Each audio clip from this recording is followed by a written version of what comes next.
नरसिंहवाडी ग्रामसभेत 2011 पूर्वीची अतिक्रमणे कायम करण्याचा ठराव एकमताने मंजूर. नरसिंहवाडी ग्रामपंचायतीच्या गावसभेमध्ये 2011 पूर्वीची अतिक्रमणे कायम करण्याबाबतचा महत्त्वपूर्ण ठराव एकमताने मंजूर करण्यात आला. गावातील दुकाने, रहिवासी घरे तसेच विविध अतिक्रमित जागा संबंधित धारकांच्या नावावर करून द्याव्यात, अशी जोरदार मागणी ग्रामस्थांनी यावेळी केली. गावसभेच्या अध्यक्षस्थानी सरपंच चेतन गवळी तर ग्रामविकास अधिकारी हेमंत कोळी प्रमुख उपस्थित होते. यावेळी मुख्यमंत्री तसेच महसूल मंत्री बावनकुळे यांच्या अभिनंदनाचा ठरावही सभेत मांडण्यात आला. ग्रामपंचायत सभागृहात आयोजित या विशेष गावसभेमध्ये 2011 पूर्वीची अतिक्रमणे कायम करण्यासह विविध विषयावर चर्चा करण्यात आली. ग्रामसेवक हेमंत कोळी यांनी शासनाच्या अतिक्रमणासंदर्भातील GRचे वाचन करून माहिती दिली. यावेळी माजी उपसरपंच अभिजित जगदाळे, व्यापारी असोसिएशनचे अध्यक्ष अनंत धनवडे, भाजपचे मुकुंद पुजारी, संजय शिर्डीकर तसेच माजी उपसरपंच गुरु कोचरे यांनी नरसिंहवाडीतील मोकळ्या जागा, पेठेतील व्यावसायिक जागा, प्रबुद्धनगर, संभाजीनगर आणि अवचितनगर येथील जागाधारकांच्या नावावर करण्यात याव्यात असा ठराव शासनाकडे पाठवण्याची मागणी केली. ग्रामपंचायतीने शासनाकडे सातत्याने पाठपुरावा करून प्रस्ताव सादर करावा, तसेच 50 वर्षापासून वास्तव्यास असलेल्या नागरिकांचे पुरावे जोडण्यात यावेत, अशीही सूचना करण्यात आली.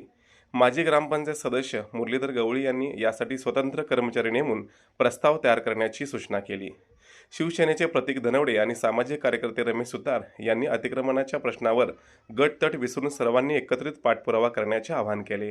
सरपंचाच्या अध्यक्षतेखाली स्वतंत्र समिती स्थापन करून 2019 ते 2021 मधील महापूर आणि कोरोनामुळे निर्माण झालेल्या परिस्थितीचा उल्लेख प्रस्तावात करावा, अशी मागणीही त्यांनी केली. दरम्यान गट क्रमांक 66 आणि 67 मधील विकास कामांच्या ठरावावरून सभेत काही काळ वाद निर्माण झाला. सागर धनवडे यांनी संबंधित जागा मराठा समाजासाठी देण्याबाबत यापूर्वी ठराव झाल्याचे सांगत गावसभा बोगस असल्याचा आरोप केला. त्यावर गुरुप्रसाद रिसपूड यांनी प्रांताधिकाऱ्यांच्या आदेशानुसार संबंधित जागा ग्रामपंचायतीकडे वर्ग करण्यासाठी गावसभेत ठराव करण्यात आल्याचे स्पष्ट केले. या चर्चेत रामचंद्र कुंभार, प्राध्यापक सोलापुरे आदींनी सहभाग घेतला. यावेळी ग्रामपंचायत सदस्या पूनम जाधव, शशिकांत पुजारी, कृष्णा गौंडी, राजेंद्र जोशी, जयवंत पतंगे, गणेश सुतार, विकास कदम, राजेंद्र ढवळे, विजय गौंडी यांच्यासह मोठ्या संख्येने ग्रामस्थ उपस्थित होते. 25 मार्च 26 ला आता GR आला आणि ह्या GR प्रमाणे कारवाई करायचं तर आमच्या नोंदी अख्ख्या वाडीच्या नाही आणि या वाडीचं नोंदी होणं गरजेचं होतं. याचं लक्षात घ्या, तुम्ही सरपंच होता या 2 वर्षात तर तुम्ही म्हणजे आता तुम्ही सगळे सदस्य होता. तुम्ही किती वर्ष नाही आता सरपंच होणे 21 ला आले. त्या नोंदी ठराविक 8 नंबरला होणं गुरुसाहेब गरजेचं होतं. त्या झाल्याने आम्हाला काय राहते काय नाही, तुम्ही आता चांगल्या मनाने वेगळ्या मोकळेपणानं त्या नोंदी घ्याव्या, काही प्रस्ताव सगळे आमचे घ्यावे, तुमच्या पद्धतीने कसे प्रस्ताव सादर करायचे. मी आता संभाजीनगरचा एक प्रस्ताव गुरुसाहेब घेऊन आणतो, मग त्यात त्यांचा अर्थ एक वेगळ्या पद्धतीचा लांबी 2 दिवसाकडे आहे. दुसरा एक अर्थ त्यांचा असा आहे की अतिक्रमण भरायची पत्रक सुद्धा त्यांचं वेगळं आहे. तुमच्याकडे नाही आहे, तुम्हाला देणार आहे. गावात येऊ देत वेगळ्या पद्धतीचा प्रस्ताव आहे. ज्या ज्या काही गोष्टी सुधारणा करून घ्यायला लागतात, सगळ्याच गोष्टी नेमानं होतात असं नाही. आता दुकानदारांची जर परिस्थिती बघितलं तर गेली 3-3, 4-4 पिढ्या त्या ठिकाणी ते व्यवसाय करतायत. या ठिकाणी जे व्यवसायदार शेतमजूर आहेत किंवा अशी कुटुंब आहेत बरेच की ज्यांना खाया प्यायला सुद्धा काही परिस्थिती अजूनही नाही आहे. आणि अशा लोकांना कुठेतरी न्याय देण्याच्या दृष्टिकोनातून विलंब न करता या ठिकाणी त्यांना न्याय मिळणं गरजेचं आहे. कारण जर आपण सगळ्या कायद्याची किस काढत बसलो तर या सगळ्या गोष्टी शक्य होणार नाही. तर आमचं सगळ्यांचं मत असं आहे की जे कायद्यात काय बसवावं लागत असेल, उदाहरणार्थ आता तुम्ही दुकानदारांचा सुद्धा विषय म्हणला, दुकानदारांचं सुद्धा या ठिकाणी जर निवासी करायची गरज असेल, त्यांना नुसतं तूट मुदत आणि ह्या ज्या गोष्टी दिल्या त्यांचं सुद्धा जे करून या ठिकाणी त्यांना न्याय देण्याचा प्रयत्न करावा. आता या ठिकाणी काय होतं, सर म्हणतात तसं त्या पद्धतीचा फॉलोअप किंवा आपण ते शासन दरबारी एवढे कुठेपर्यंत भेटू शकतोय, कारण मर्यादा येतात. कारण ग्रामपंचायत ही तात्काळ घडणाऱ्या गोष्टी नाही. त्याला आता माझ्यामध्ये शेवटची तारीख 31 डिसेंबर घातली आहे. 31 डिसेंबर नंतर 31 डिसेंबर पर्यंत आपण अर्ज द्यायचे आणि त्याच्यानंतर त्याची असं ना ठीक आहे, त्याच्यानंतर त्याचे सूचना आणि काही बदल करून मग ते प्रस्तावित होणार. आपल्याला जर ह्या एक दिवसासाठी आपण इथे एकत्र आलो आणि हे सगळं झालं असं होणार नाही.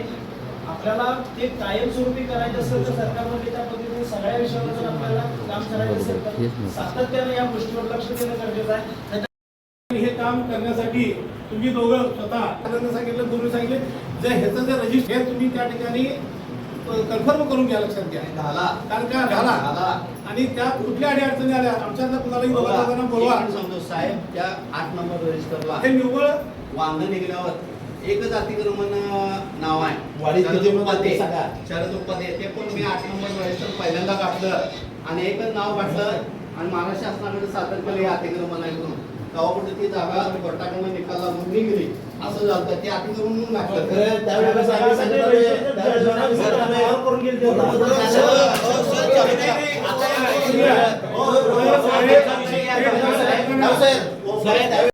तुमचा फॉर्मॅट तुमचा पाहिजे शासनाचं काय असेल ते दादांना माहिती घ्या वाटतं तर नाही, आणि कुणाकडे माहिती आहे? एक कमिटी स्थापन करा, सरपंचांना अध्यक्ष करा, किंवा सरपंचांना अध्यक्ष करा, या संदर्भात वेगळी कमिटी स्थापन करा, तुम्ही सचिव व्हा आणि सगळे जे आहेत या संदर्भात पुढाकार घेणारे सगळ्यांना ह्याच सहभागी करू आणि एक प्रस्ताव चांगला स्थापन करून आपण कलेक्टरांच्याकडे जाणं गरजेचं आहे. या प्रस्तावामध्ये 2019 चा तहसीलदार बोलू कलेक्टर. लागोपाठ 2 लाख रुपयांच्या मागून आहे. याच व्यापाऱ्यांचं जे घरदार आहे त्यांचं जे नुकसान झालंय आणि त्यांच्या नावावर एक घर होणं गरजेचं आहे, प्रॉपर्टी कार्ड सगळं घेणं गरजेचं आहे. आपल्याला प्रॉपर्टी कार्ड मिळणं गरजेचं आहे बघा. म्हणजे तुमच्या नावावर जागा झाली. यासाठी काय करता येईल हे तुम्ही बघा. तहसीलदारांचं बी आणि मार्गदर्शन तहसीलदारांचं घ्या. कसं पाहिजे ना, कसं करू? फक्त कसं आहे, उगाच प्रस्ताव घेतला नंतर फेटाळा असतो. रमेश तहसीलदारच अध्यक्ष आहे. हा. बरोबर सांगितलं प्रस्ताव दिला गेला, आता त्यात कसं बसवता येईल तुमच्या परीनं तुम्ही प्रयत्न करा. आणि जिथं तटतंय तिथं आता बऱ्याच सगळ्याच पक्षाचे नेते मंडळी आहेत. आमचे दिवस वरच्या नेते दिवसावर करण्यात चालले. ह्यासाठी जर सगळ्या नेत्यांनी आम्ही ताकद लावतो. कुठं तटतंय तिथं आम्ही सांगा, सगळ्यांनी पाठपुरावा वर मंत्रालयापासून करूया.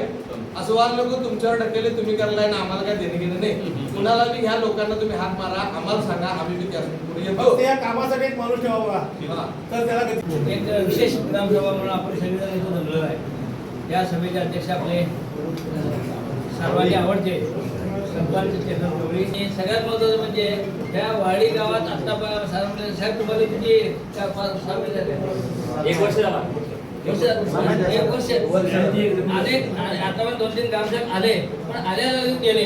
पण हे पण कोणी साहेब मात्र इथे आणि त्याचं विशेष इकडे का तर त्याला गावाचा त्यांनी बरोबर अंदाज घेतला आणि आता काय ते काम त्यांच्या घडणार आहे. या ठिकाणी जे आहेत सर्वांचा अभ्यास आहे. कागदोपत्री जे काय अप्रूव्ह असेल ते फॉलो करून घेतले. तुमच्या वरिष्ठांना विचारा. आज सगळ्यात मला म्हणजे जागा क्रमांक 1 पासून यापूर्वी आम्ही घेतलेलं आहे साहेब काढून मराठा समाजाला मराठा भवन बांधण्यासाठी केलेलं आहे. हे काम आता चालू आहे, ते धर्मशाळेचं ते काय आम्हाला मान्य नाही आहे. त्यामुळे आम्ही थोडीफार तक्रार केल्या. तर जे काम चालू आहे ते लवकरच थांबणार आहे. कारण यापूर्वी केलेले ठराव सोडून मराठा समाजाला न जागा देता, मराठा भवनला न देता त्या ठिकाणी धर्मशाळा क वर्ग ग्रामपंचायतमध्ये फंड आणून चालू आहे. त्यामुळे मी मंत्रालयापर्यंत गेलोय. त्या गरिबांना जागा मिळू दे आणि मग काम चालू करा म्हणून काढणारा माणूस मी.